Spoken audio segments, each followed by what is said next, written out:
Welcome back to our channel, Living Life in Arizona. Today, we're actually in our house here in Gilbert, Arizona, and we're actually going to show you guys things you need to know and do before moving into your home here in Arizona. Also, bonus, stay till the end. We're going to show you 5 things you must do after you move into the home. Let's go.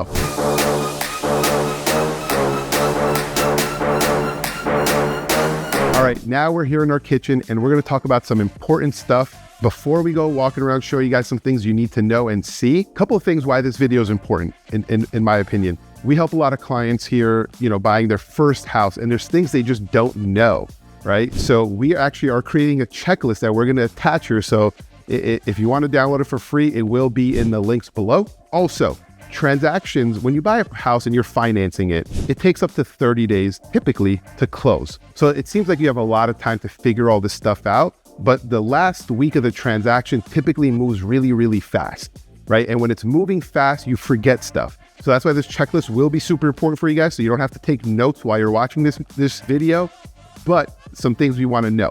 First thing that I think is super important is getting your utility set up 3 to 4 days before you close on the property, right?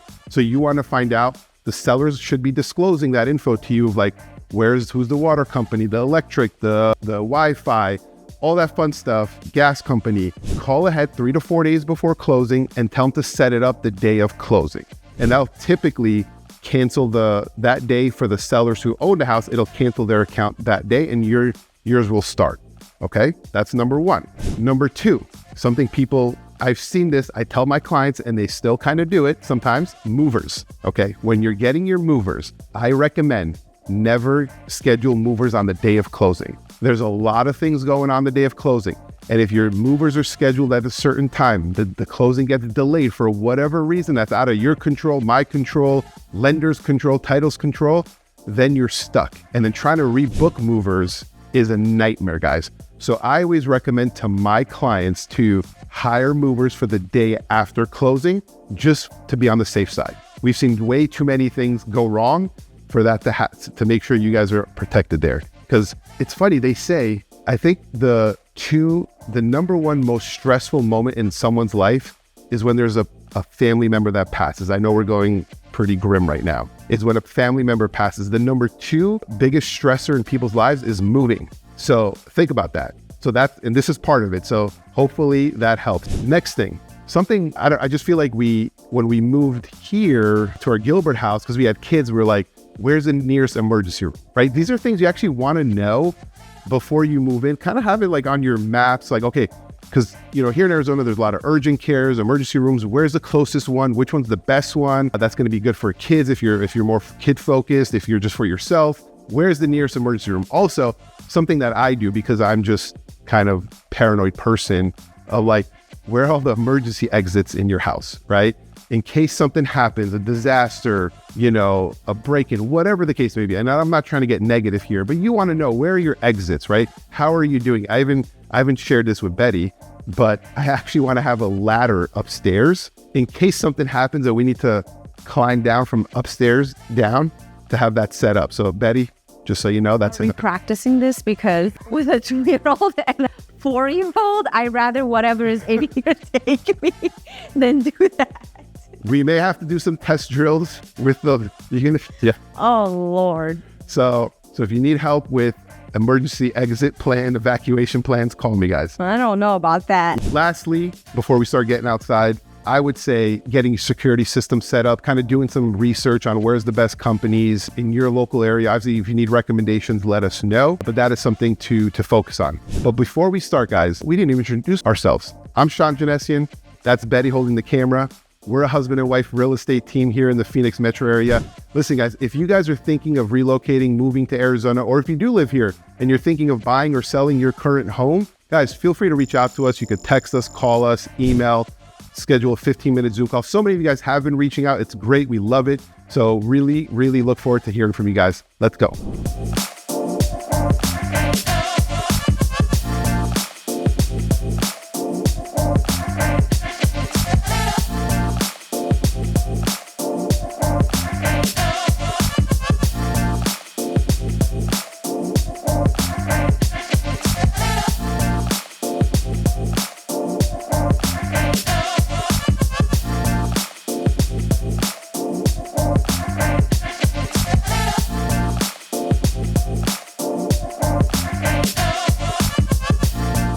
Okay, another thing to note is smoke detectors. Make sure they're working, they're installed.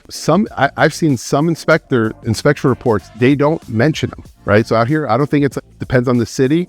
Make sure it's on, it's working when you move in. Very, very important. Let's go upstairs. Next thing we want to talk about is a washer and dryer. Something that we've bought washer and dryers before, and sometimes the person at the store doesn't ask if it's electric or gas. And that's something you want to know from the sellers. Hey, are they electric or gas? Because you may not buy it, or you may not need a new one right away.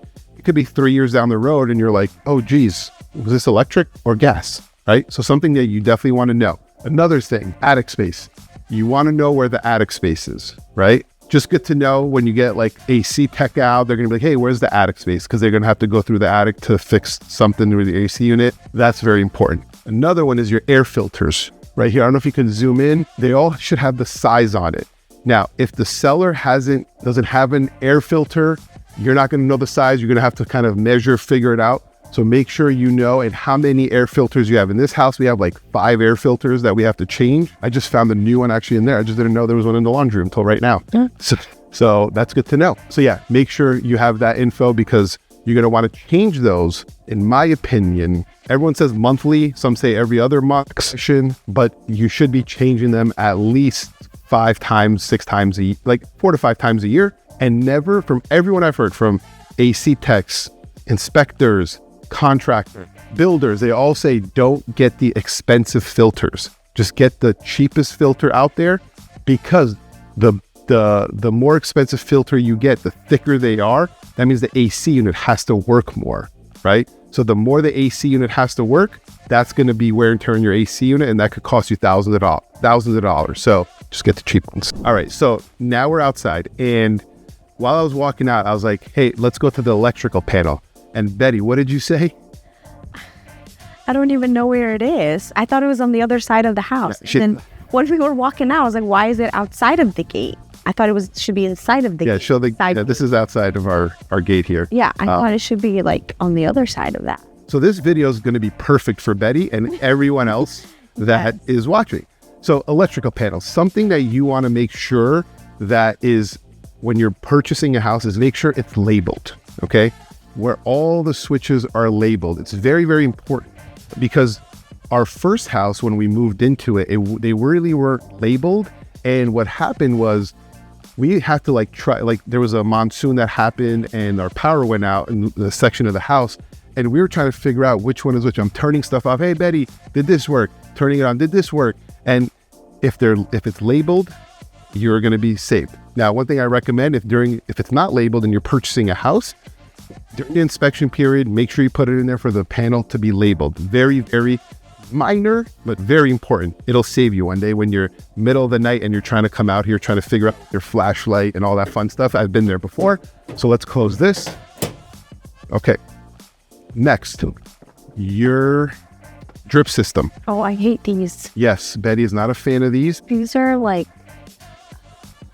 You want to know how to use this. It's very, very important, okay? It took us a long time to figure out in the first house. Well, I haven't figured it out. Yeah, you have. Yeah, I have. Betty's still working on it. Maybe after this video. I'm actually not. I don't want to go near that. So make sure you know how to use the drip system. Very, very important because your plants will die, okay? Mm-hmm. Now, next, your water shut off to the house. You want to make sure you know where the water shut off is. So this means the water's on. When it's straight, this shuts off water to the house, okay? Yeah, there we go. Now, it's important if you ever have a leak in the house or outside or something and you just want to shut it down, this is how you do it. Super, super important. All right, now let's talk about roofs. So here in Arizona, we typically have 3 style roofs. One is a foam roof, rolled foam roof. One is shingles and tile roof. So as you can see here, we have in our house tile roofs. Now, each have different maintenance, different longevity and all that fun stuff and cost to them. So tile roofs are typically the most expensive, right? Because the tiles alone are expensive, but the most important part of a tile roof is what's underneath it. It's called the underlayment. The underlayment is what really protects the house. Tile is more just like protecting the underlayment and more for just like design and look, really. The tiles typically last around 30, I've even heard 50 years, right? Don't quote me on that, but that's what I've seen and heard. Now, the underlayments typically last 20 to 30 years. So what I have noticed is when people change the tile roofs, they'll remove the tiles off, they'll change the underlayment, put the tiles back because they're still in really good condition. As long as they're not getting beat up by the weather, you're out there walking on them, cracking them, and all that fun stuff. So that's tile roofs. Now, tile roofs are the most expensive ones typically, right? Because there's more labor of like taking the tiles off, putting it on, all that fun stuff. So next is the shingle roofs. Shingle roofs are less expensive, right? But they typically last 12 to 15 years, right? Something to keep an eye out for when you're looking at shingle roof homes. Sometimes when a seller says, oh, we got a new roof, it's a new shingle roof on it. What I've noticed is sometimes let's say a roof is crap and needs to be replaced. What they'll do is they'll just, instead of taking the old shingles out, they'll put new ones right on top of the old ones. And I've seen even 3-4 layers, which really gets heavy and could really damage the house, okay? So if you ever see 2 is acceptable, I still don't like it, but 2 layered on top is acceptable, but not recommended. You typically want to see that single layered shingle roof, okay? Typically it's going to cost you less with a shingle roof than a tile roof. Now, the third one, which we don't see a ton out here, but there is some that, we do have, is the rolled foam roof, which you could just, they're a little bit less expensive. You're gonna have a little bit more maintenance on it over time because you just gotta, I don't know what it's called. Maybe there's a roofer on that could kind of give me some info, but those, we don't see many out here, so I don't wanna go too deep into that. The biggest you'll see is shingle and tile roof. Now, let's go through all the toys here and talk about windows. So windows are going to be a lifesaver for you in Arizona, right? Obviously every house has windows, but you want to make sure your windows are dual pane. Single pane here, you're going to feel all that heat coming in. So here you can't tell, but dual pane is like there's glass, gas air in between, and then another piece of glass. So that's dual pane. So it protects the sun, has dual protection from the sun.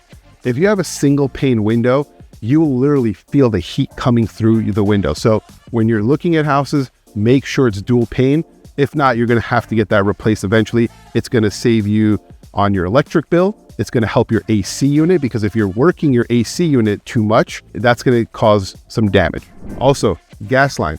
This means the gas is on. If you turn it, which I'm not going to do, turn it off in case there's something going on, leak or whatever, you smell something. I'm not here to tell you what to do, but that's just how you turn it off, okay? Let's keep going. Now, if you do have, let's stand over here. Don't mind all the toys in the backyard and our dog, she's really into this video right now. She might bark any second. Yeah. If you have pool equipment, we don't have pool equipment, but make sure you have the sellers or the inspector walk you through on how to use the actual pool equipment. Don't be like Sean. Our last house, we had a pool. This whole video is going to be how not to be like Sean, I think. And yeah, that's kind of going to be the topic of the video, I think. And we found out a feature like 3 months later that we had where it kind of cools the pool. It's called the aerator, whatever that's called, where my dad figured it out. He's like, oh, you have this? And we didn't know. So make sure you have someone walk you through all the pool equipment, how to use it and whatnot, because out here in Arizona, if you have a pool, you definitely want to use it. All right, next, your trash and recycle bin. Okay, last house when we moved into, we did not know when the days were. And don't be like Shant, okay? And try to look out your window every day to see when other people are putting out your trash and recycle. Find out from the sellers when is a trash and recycle pickup. It'll save you a lot of time looking out the window at your neighbors. Also, for bulk pickup, try to get a schedule. Usually with the city, you could go online and look up the schedule. In Gilbert here, we're in Zone A, so we know which day of the month that they're doing bulk pickup for those other items. All right, now we're here by our AC units. Depending on the size of the home, you may have 2 AC units or 1, but something I want to know is obviously you want to make sure, especially here in Arizona, the age of the AC. Anything over 10, 12 years, you could start seeing some problems with the AC, as long as if it's not been maintained. If you've been maintaining the AC unit, which I always recommend clients, maintain your AC unit. Get an AC company out once a year, twice a year to maintain them. Another thing to note is one night our AC unit went out and it actually tripped, so I had to just re-trip this, turn it back on. So something, if you see the AC unit go out, Betty, if you ever feel if I'm at home, the AC unit goes out. This is this. I will leave the house. You could do that. So check the age of the AC unit. Obviously get it inspected. You also want to make sure you get the age of the roof, right? Easy way to find out is what year was it built? Has it ever been changed, right? If it's a 10 build, they probably didn't change the roof, so you know it's 15-year-old roof, right? So things to consider. Now let's go back inside.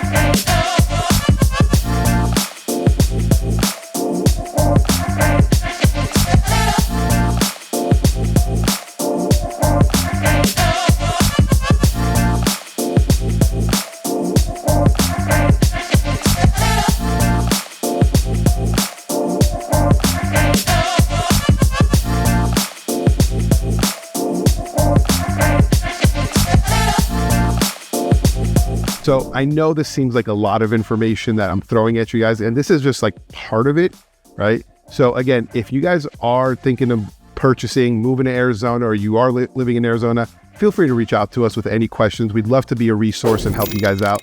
Leave a comment or shoot us a text message. So now we're in our dining room. This may look familiar to you guys because this is where we shoot most of our content when we're at home. So you may notice this. Yeah, we think it's a nice space for a video. Let us know if you think that it's a nice background or not. Yeah, we do. You can change it up. We use this mostly for videos, not for dining, I would say. So this is our video room, actually. Yeah. Okay, so bonus time. What must you do right after you move in? Okay, so number one, change your locks. I know this sounds thing, but yes, better safe than sorry. You don't know if a cousin, a previous vendor has a copy of the key. Change locks of the house. That's number one. Number two, the air filters. We just talked about the air filters upstairs. As soon as you move into your house, just change the air filters. You don't know when they changed it last. It could have been 2-3 months. It looks a little clean. Just change it so you know, okay, we moved in February 1st and now you know the schedule. So you're not trying to assume. So change your filters right away. Number three, something we always do, get the house sprayed get it scheduled before you even move in. This day, I need you out there to spray the house because especially if the house has been vacant, you're talking about pest spray. Pest spray, okay. Yeah. Yes. Yeah. I let people like, what is the... Don't spray the house. Pest control spray. Yes. Pest control. We use, and we've been using them for probably 6-7 years now. Firehouse Pest Control Company. They're local. They're just great to work with. They're easy. Family owned. They're awesome. So great service. Yes, Firehouse Pest Control. We love them. Number four, your irrigation system. Now, why is this important? You move in there in the summertime or right before summertime and the irrigation hasn't been moved over because here, if you're not watering your plants or your grass or whatever trees in the summertime more, I don't even know what the schedule is exactly. Our landscaper typically does it, but there is seasons where you have to change them. If it's kind of getting a little bit colder, you have to bring that down, right? So depending on when part of the year you're purchasing the house, you will have to change that as soon as possible. Don't assume the previous sellers were doing the right thing. We have seen this way too many times where sellers, we assume they were keeping up with the things they had to, like the air filters, the pest control spray, the irrigation is on point. No. Make sure you do that right away. Trust me, it will save you a lot of headache. Lastly, this is more if you're buying a new construction home. This is something did we know when did they tell it? I think they told us. Did they? I didn't know. I found out when I called. Okay. It was obvious, but so not obvious enough. When you're buying a new construction home and you get your keys and you're like, oh, it's my house, you will not see trash and recycle bin. And that's what Betty was talking about. We have to call the city and be like, hey, where's our trash and recycle bin? They're like, oh, you just moved in. You just got your new house. Yes. Oh, yeah, you have to order it yeah. And all that fun stuff. And how long did it take? It took like a couple of days. So you schedule it for the companies. You just have to do it before your next trash pickup. So make sure you do that ahead of time then. Yeah. So when you set up your electric, whatever, gas or water. Yeah, water with the city, water, sorry, not electric. They will like do it at the same time sometimes, but you have to kind of tell them. Remember. Yeah. So we did not, and we had a few days. You don't have trash bins, and you need to order them. Yeah. So that's a big one. So these are things that are super important. This action moves really fast. It's long, but it moves fast, and sometimes you will forget about it. So I guess a bonus to the bonus, if you're feeling, something to look at, something we didn't touch on is the water heater, right? It's just because I don't know. There's nothing to talk about. Yeah. But something we did when we moved in, we changed the temperature because it wasn't getting hot enough. So we did move the temperature to be a little bit warmer. I like the water to be hot. Here in the summer, if you just turn it on, it's hot as it is. So you're good in the summer. But wintertime, I like it a little bit warmer. So that's something that you could change as well when you move in. So guys, hopefully this video was helpful. Again, please feel free to click for the free checklist guide. All this information will be in there just to make it easy, smooth transition for you guys. Because moving to Arizona and buying a home in Arizona is different than any other state. Like all the other states are different, have some things that are a little bit more important here than in other areas. So we just want to make sure you guys are well protected when purchasing a home. But if you guys do need any help, have any questions, want to reach out, our information is below. We love hearing from you guys, whether it's through text, email. Betty, this one was behind the scenes, kind of shooting the camera because it was just going to be weird, us kind of going back and forth. But she is here. You could hear her during the video. Hope you guys enjoyed it. See you guys next time. Bye.